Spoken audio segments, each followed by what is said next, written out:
Problem is, it's secretly like a giant bag of holding. What are we going into? And It's the TARDIS. So, what you're yeah, it's Tardisarium. It's gonna be infinitely big. You're caught forever in the Tesseract. You know, that was a fairly interesting session. We had all sorts of crazy investigations into a grand CSI mystery. Spiral Vanguard. That's...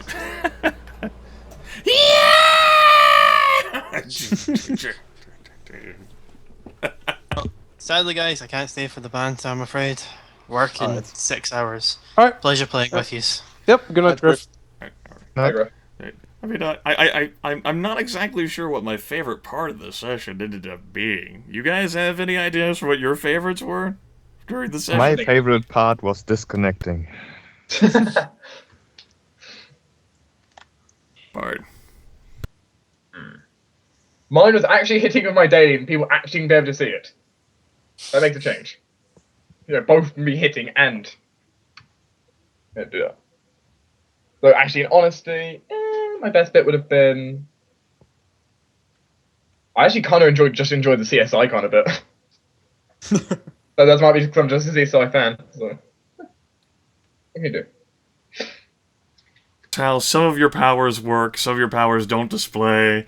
It like alternates too. I Yeah, like sometimes they work, the next time they don't want to work.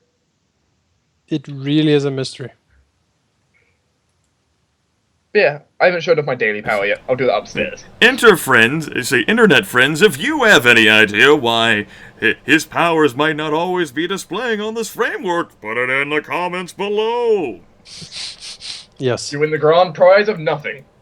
And there goes the fourth wall. See, you win a grand prize. It blows off its hinges. You win the grand prize we of have doing ended, a good so- job. What fourth wall? What are you talking about? That was never there. We never built it. What about you, Asthma Man? Why'd you like? What did you say? What's your favorite part of the session? I'm not really sure actually, but I enjoyed the investigation thing. Just having to think a bit, although I'm very tired, so. But yeah, Two-parted. I don't have a special moment that was better than the others. I don't know. I like Brodart Quink. They're annoying the sheriff. I thought that was pretty fun. Oh yeah, Roller Quink telling me to fuck off. That was kind of fun. Oh yeah, that definitely. What about you surviving on 1 HP, Grimith? That might end up being my most enjoyable moment of that. Just like, yeah, Astral Majesty kicks in for the first time, and yeah, I'm awesome. Yeah. Behold my astral majesty. I saw how much damage he's supposed to roll for that too. It just so happened. One. No, I think it's like a 2d8 and or 2d6 or something, and he could have rolled better, but he did not. He did not. Let's see, he rolled 8 on a 2d8, which, not bad, it's average. But average was not enough, and Warlord wasn't supporting me by inspiring me during the combat. I had to heal myself through teleport hacks. It's alright. I was saving my powers for the more immediate threat.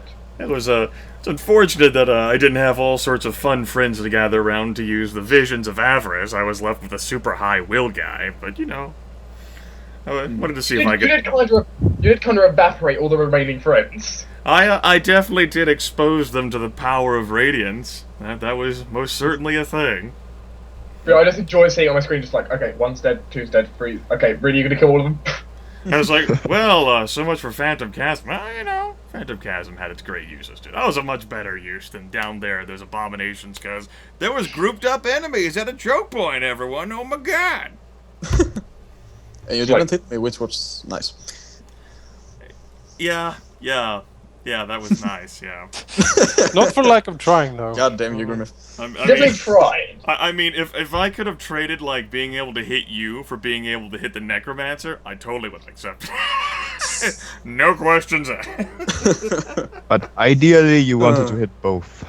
Yeah, ideally I would have hit everyone. No, okay. Ideally, I would have missed the sorcerer, I guess, because he was tanking. Sorcerer tank. Right. Yep. I'm curious as to what the necromancer had hoped to do, even if he had managed to escape down to the staircase. Perhaps there's a secret tunnel or passage that no one noticed, or maybe he was just hoping for a choke point rather than getting mobbed there with our superior numbers. Or maybe his plane just teleport away while we're not looking. Maybe Jonas would have designed a secret passage right there at that moment if he got back down into the basement. Poof, he's gone. But suddenly there's a secret passage. Nope. Yeah, I think that's the second time the party's used its amazing abilities. Just like, okay, you want to escape? Well, I'm blocking your exit. Yeah, except we didn't catch the other guy who ran away and died. Oh, Aranos caught him. Yeah, Aranos definitely after he caught him. was dead. He was caught. Was he caught in one piece? Yes. Was he caught alive in one piece? No. Yep. I did love how Jonas tried to proposition us on a few occasions, like for me when I use Glorious Presence. What does this do to everyone else? Like, I'm not attacking them. I mean, it's tempting, but Solora doesn't have a reason to attack them. I mean, he doesn't need a reason, but you know, the others might get offended, upset. Solora's being presumptuous again. You might as well have done it in the end, it seems, since we had to fight them anyway. No. But you didn't know it at the time. It was quite obvious. Yeah. Yeah, it was I would never obvious, have but known anyway, so. it was obvious, but at the time your character would... I don't think it would have been in your character's interest to just kill everything. I mean, Well, it depends on the Never have character. known if they would have been hostile or not. it just would have been a dick move. Other people might have judged Solora for his actions there. Like, you didn't know they were gonna be evil. Like, I knew. How? Magic. The Astral Sea actually gave me a little bit. That's right. I can make like a radius 5 cloud of money appear, bitches. But that's a pretty huge power, essentially. That's right. That's why, I wanted to draw it like, oh yeah, look at this. Oh dear God. It's so big. It is.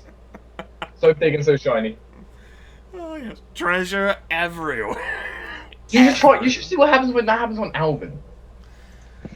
Well, Yeah, Alvin would have to I'm be not my looking enemy, forward to that. which You can might, declare him your enemy for one round. it might not be a stretch. I see you with that crossbow, Or you just say, I don't like you, but you're the sorcerer. He tries to get past the scarecrow. That would be it.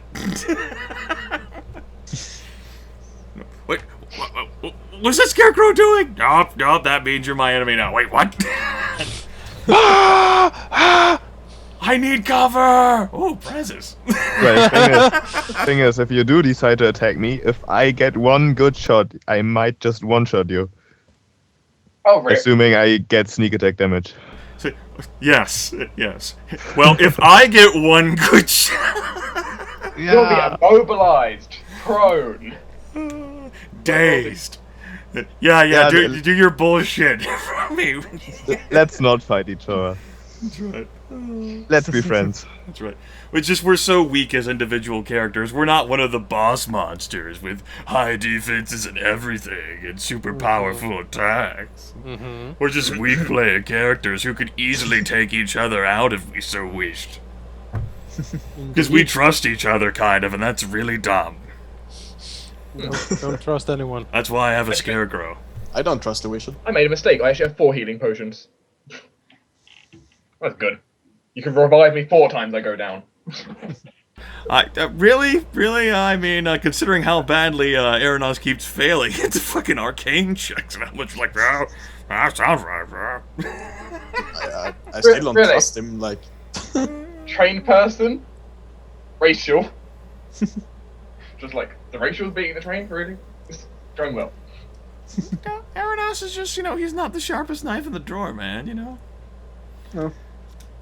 He's got this impetuous force of personality around him. Which, He's a lover, not a fighter. I love how 3 of your trained skills are diplomacy, bluff, and intimidate.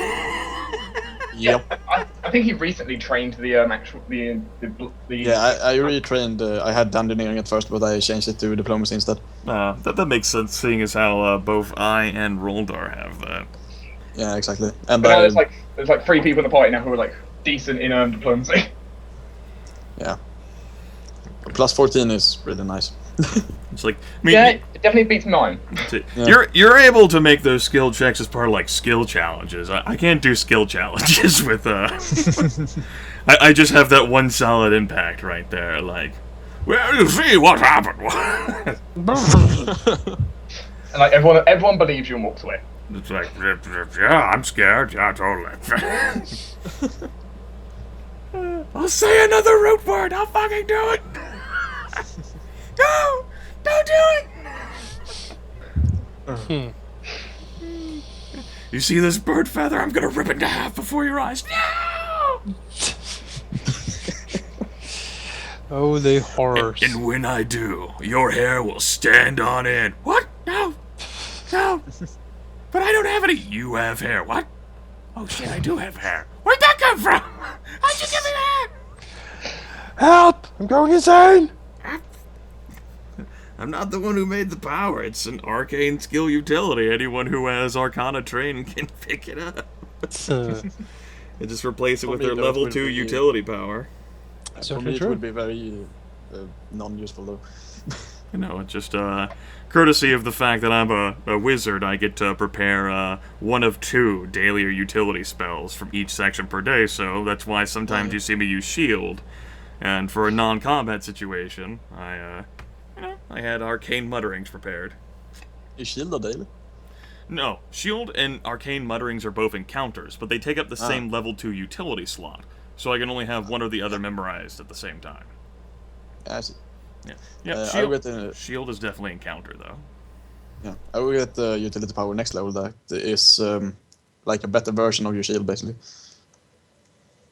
Yeah, he has to work harder to get the same thing which the wizard already has. You know, it's fine. It's fine now. I'll be picking up some new utilities myself. It will be like plus 6 to all defenses, I think, for the moment. Plus 6, because the human totally needs more defenses, right? Yep. I mean, I know what my next utility is. Yeah, and that actually goes pretty well with my Is with my that armor. an encounter or is that a daily? Encounter. Oh, all right. So it's very useful, and it actually goes well with my armor that I have. Okay. Yeah, my one's definitely good when you guys are like, dying and then you've run out of healing surges. Because mine was actually a power that heals without spending healing surges. Yeah. Mine are usually more personal. Usually. For every character, at least me, I pointed out the hero's armor earlier this past week, but thought that we should all obtain our own methods of healing. In my case, it was if I'm bloodied and I get hit by an attack, just to fucking like a ninja away and fucking use a healing surge as immediate reaction. Yeah. Fucking wizards! So what did you like about the session, Jonas? Is there anything in particular that stood out for you? I did enjoy doing the crazy voice for the crazy guy. Oh yeah, that was nice. Crazy villain. I enjoy doing crazy voice. It's Well. That was a very good voice actually. because I'm crazy myself. It's like you have practice. No, I enjoy that. Yeah. Trying to put some fear into the party. I don't know if I succeeded, but hopefully a little bit. The scream at the end was very nice actually. so probably gonna blow off someone's head or headphones when that is uploaded to. They'll told me quit being an amateur actor, man. I didn't come here for that. And I'm like, you're fucking listening to tabletop role playing. Shut the fuck up. Yeah, that's kinda that's kind of part for the course here. I do my best, damn it. I don't see you hosting an online campaign, sir. Or madam. Exactly. So until you do, good day to you.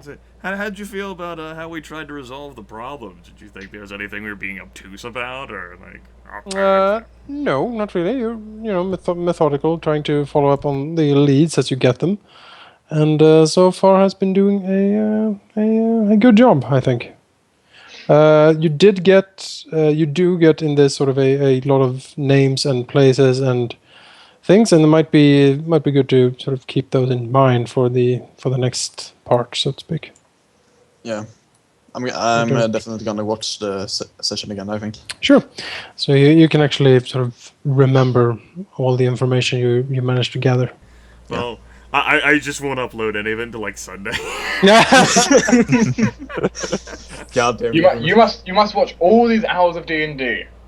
Congratulations! 7 hours of your Sunday must be now be devoted to this. No, I You can do 7 hours of Monday. Oh, He do the first 7 hours of his day is watching D&D. The last 7 hours of his day is playing D&D. Life. oh god. Every single day. Night, woo! Spring break. Oh goodness. I think you would go insane after a while if you do that. No. I think there are people who have done worse and still maintain their composure. Just do I've got a D&D stuff question. for What is 14 with your hours a day. picture? What do you mean? What is with my picture? It's like been so distracted this entire time. My second monitor just like. Oh yeah. That's a spider made out of spiders. Ah. It's a spider. Worst Yeah. kind of spider. It ended up cropping up. One of my players in the Vampire the Masquerade game, Jordan, ended up searching for it a few weeks ago in response to some joke that was made the prior session, and he found that. Spider made out of spiders. All right. No, all I need to do is, like, for whatever campaign I end up doing in the future, just find everyone who has arachnophobia, and then find a way to create that monster and put it in the game. All right, folks. I am going to bed. What? You can't go to bed. You're a DM. I can go to bed. I have so decreed. No. All the players veto your decision. You must stay. I'm going to confuse you with esoteric bullshit. Well, you see here. Well, obviously, the bed isn't really real, is it? According to quantum mechanics, if you take there's multiple beds spread out across an infinite dimension. God damn it. No. I'm quite sure my bed exists. Only one way to find out. Yeah, lie down on it and then it disappears. God damn it! Well, lucky for you, by Schrodinger's theory, you can be both asleep and awake at the same time. Oh my god! I don't suppose we managed to level up to level 6, did we? That'd be amazing. Oh but no. I doubt it. I will post the experience gain to, and we'll see. But I don't think you get to level 6. It'd only be like 1,765 experience points we'd need, guys. We can totally do that, right? Due to our exceptional roleplay. Yes. Yep. You do get experience for progressing in the murder mystery, as it were. We'll see. I'll post it tomorrow. We'll see how much it is. 100 experience points for having for 100 experience points for having the most creative power description. The most verbose. Most Like, oh, yes. thought invoking. Yep, totally. next section like No, I 3 pages want of I want to describe my new daily, but I can't because I can't use it yet. Oh, there you go. Excellent. Damn it, my daily's dependent on everyone being injured. Excellent. And with that, Bye, Europeans. yep. Bye. Good night. Thanks for the session. See you next week. Have a good week. And there you have it, folks. We had ourselves Chapter 8 of the Summer and Fun D&D 4th Edition campaign. It was alright. I thought so. I definitely do think my favorite moment ends up, of course, being, we scroll up to, there, and we see that I take 4 necrotic damage instead of, the solid 11. And I'm left standing with, 1 hit point. We're definitely, at least I feel like I'm doing a better job of continuing to learn the game mechanics better and more. We had a major hiccup there whenever Jonas went on vacation for so long. But I really feel comfortable with this system now, and I have to say, I actually want to get up and start walking around and talking now, and I forget that I don't have my headset microphone active. I'm gonna stand up and stretch. I mean, the real big highlight is... Oh, hell, I lost my train of thought. I'm so fucking tired, too. I've been awake for too long. Shit. Thank Grimith. It's really... I'm really enjoying the D&D 4th edition. There are some issues with it I have, of course. And, I am still loath to pass judgment on it. I'm not saying I'm an exceptionally gifted or intelligent individual or that I'm not prone to mistakes, but for a tabletop system like this, there are systems that you can look at and you know are going to be horrible. There are definitely many systems off the top of my head that I have sampled or at least read about and known fatal, which are just a horrible idea, and there's just no comprehensible way they work. And for the other systems, for everything that's not like immediate like trash, rubbish, so poorly designed that, there's only like a very, very, very small minority of a subculture of a group that plays tabletop role-playing games, like 4 or 5 fans. I mean, beyond that, you get into a situation where it's difficult to discern the merits and drawbacks of a campaign, because you have to take each campaign you play in with its merits. And each campaign is different because while you might be using the same rule set with that campaign, the entire chemistry is different. You're playing a different character, perhaps. The other players, they might be different, so they're not the same players. And they might have different characters. The DM might be completely different. And with each DM, you have their own strengths and weaknesses. For example, one thing that I'm great at, and I know I'm great at it, is improv. I've always had this flair of creativity, this sense of direction, that I can just come up with something off the spur of the moment. You heard how I cast Longiku down low. Sometimes I need to do it whenever I'm more coherent.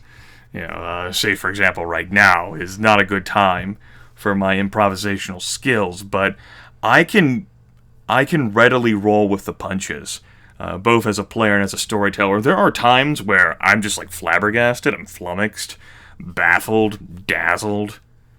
You should really work on making your speech more tight, Grimith. Tighter, perhaps. But I'm very good at that. I'm skilled, and that comes from my natural talent as well as skill and a lot of experience doing it. At the same time, I have my own weaknesses. There are times where, I suppose, like say in the Vampire the Masquerade campaign,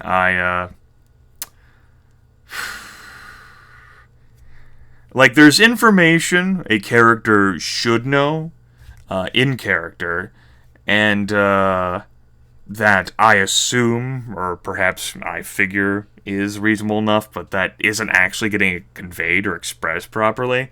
There is times where I get lost in my myriad of ideas that I forget important details, because I'm so busy having like these creative explosions in my mind. Although I do a pretty good job of ad-libbing and keeping improv, you have to do a great job taking notes about that. Because if you make a character up on the spot, and that's why you have to design your characters. I'm getting all sorts of tangential lore.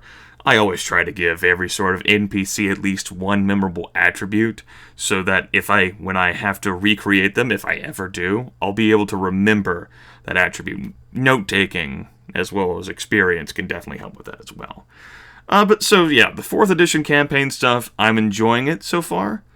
I am most definitely the most experienced role player and the most experienced tabletop gamer out of all of the players. Jonas, of course, has been doing this for a long time himself, and he actually has experience with the 4th edition system.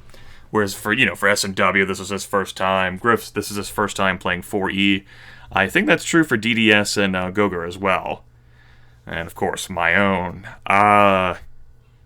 It's been interesting, and, of course, the Party of 5 thing prohibits real in-depth exploration of individual character stuff. That's something I care about. Not all the time, but it's an important part for me. It's certainly been its own interesting thing, though. This was a nice change of pace, I feel, from the heavy, almost entirely combat sessions, of which we've had some, where we start the dungeon and we go from encounter to encounter to encounter. Here, we technically only had one encounter, courtesy of the fact that I guess it was technically 2, and we just didn't take a short rest after the first. I interpreted it as, in my head at that moment, as just like one giant encounter. Let me go ahead and move my microphone a bit.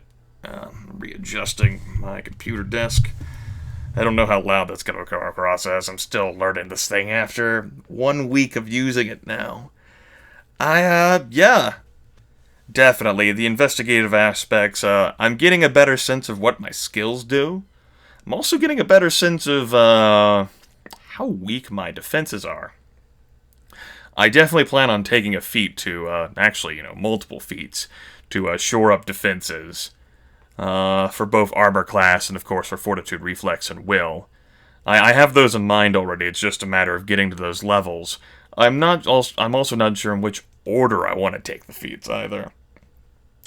Certainly, the magic items have done wonders, but, there's a significant drawback into me having a heavy investment in dexterity, a dump stat. For wizards, not to say that's like a dump stat, but it's a redundant stat, because intelligence factors into armor class. It also factors into reflex saves, either that or dexterity. So, in that instance, I have a reason for why I picked such a high dexterity. Partly because of the initiative, because I thought that was the only way I could get at the time, because I didn't think we were going to be using that many supplements. And also because I saw an Arcane Reach feat at the Paragon level, which is once you get to like level 11. And that would allow me greater freedom to position and maneuver my spells.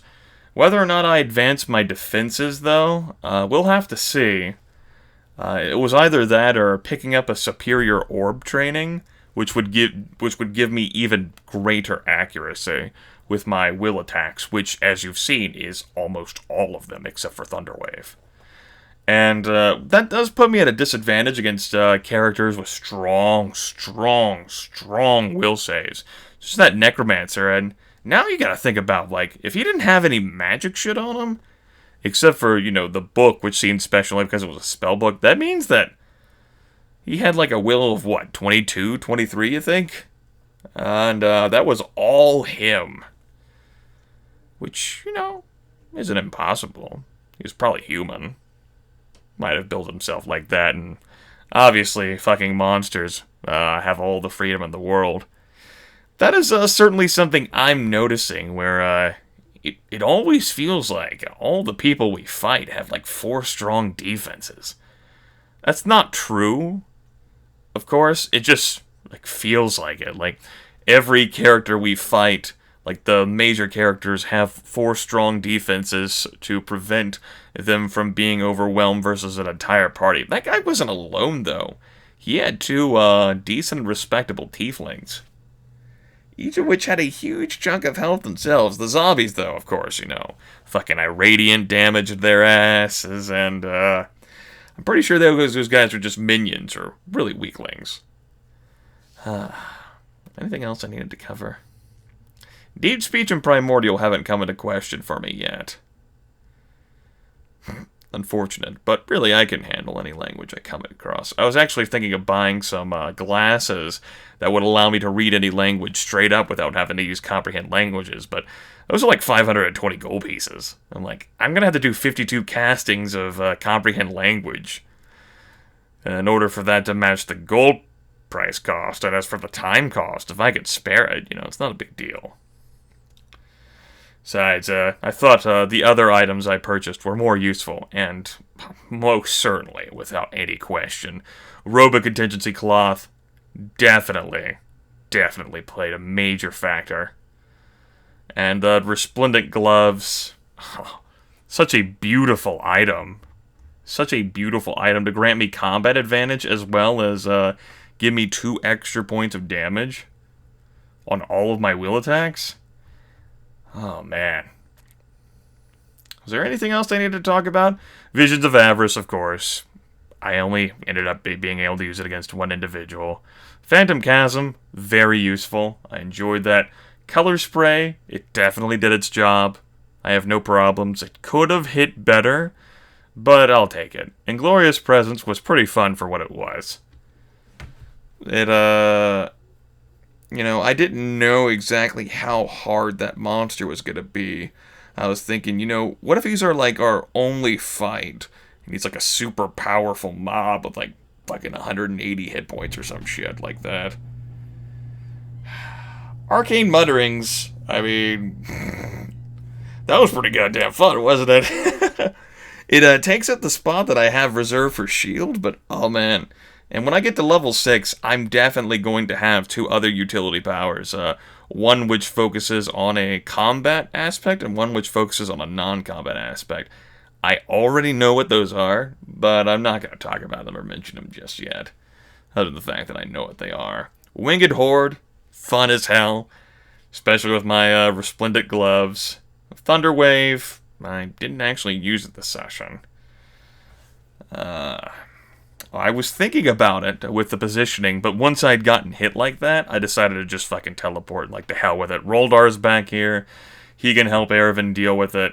I'm gonna try to see what I can do about this damn, about everything piling in behind the Necromancer. So yeah. Defenses are a big vulnerability. With all of the attack modifier bonuses these guys have, I definitely do not feel safe. Even with 20 will, that's just too low. Which is fucking crazy. And then I look at my attack bonuses and modifiers too, and my goodness. It's just rough. The extra constitution I could have gained by not putting so much into dexterity, that could have played a big role here. As well as if I had picked a staff implement instead of an orb implement, I still didn't use any of those features from the orb in this session. Ah, damn. I didn't have any sort of saving throw penalizations come up, I don't think. Those spells didn't hit. I didn't have Sleep memorized and Visions of Avarice. If that had hit, I totally would have used the Orb of Imposition. I would have wanted to try to keep him locked down to the best of my ability. We didn't enlarge spell this session. Obviously, Orb of Expertise always factors in. I didn't push anyone, though. Proved initiative twice. Ended up performing a ritual. And my cantrips are fun. Member of the 1,000 Lifetimes. I got a kick out of that. Astral Resistance, Astral Majesty. That +1 defense doesn't seem as great of a deal anymore. I'll definitely spend some more time thinking about this over the course of the week, but I think we're done with this. I think I'm done with this sort of rambling thing. You guys have any questions or comments, you can leave them. I'm sure Jonas and perhaps the other players as well will attempt to do their best to address them and answer them to the best of their abilities. Goger and the others, should they watch the other players, will definitely figure out what the Screaming Scarecrow does, along with the Grey Rain Cloak. They're just random trinkets I bought, which may play a role. I thought the Screaming Scarecrow would be useful enough. Obviously didn't factor in this one, but I figured, as something to guard the horses, or at least alarm us if something's approaching. I thought that was a good idea, and it'd help protect Soloro while he's asleep. Just in case. It's not the best thing. Say for example, Alvin could definitely sneak past it. But if I got Perception trained, that would definitely make it better. Because with my passive perception plus 10, it would have a passive perception of 30. It'd have a perception of 31. That's something Alvin could still beat, and I interpret that to mean that's something enemies could beat too. It's just, Not something most would be able to do. Many bad people.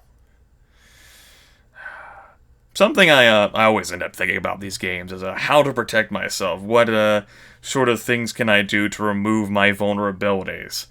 And the Resplendent Gloves didn't exactly solve my vulnerabilities problem. It made me a stronger attacker, though. The Robo Contingency Cloth did shore up my vulnerability there to armor class a little bit. But since so many enemies we've been fighting have like a plus 11, plus 12... they'd have to roll pretty bad not to hit me. Particularly with Fortitude. Ugh. Since I have no Constitution. Modifier. Orb of Mental Dominion. That'll definitely tag into my imposition effects as well. Whether I'll actually be able to impose on anyone, though, particularly a boss monster, we gotta stop fighting boss monsters at high will, guys. It's like Jonas knows. Jonas knows I'm gonna fuck with their heads. That bastard. At least I tagged that guy there with the secondary for Visions of Avarice. Oh well. I could have placed that in a better spot. Definitely in retrospect. I could have put that right in the Phantom Chasm so that I could drag him, so that I could fuck him up. I could pull him right into the Phantom Chasm, which would have made him fall prone. That's something I'm going to have to keep in mind better to properly utilize all of the zones. I mean, if I'm going to use both my level 1 daily and my level 5 daily together the same encounter, and both of them create zones that last until the end of the encounter, I need to remember their capabilities. I feel. Anyway, definitely done. Hope you all have a good evening. Take care. I'll communicate with you all at a future date. Bye-bye.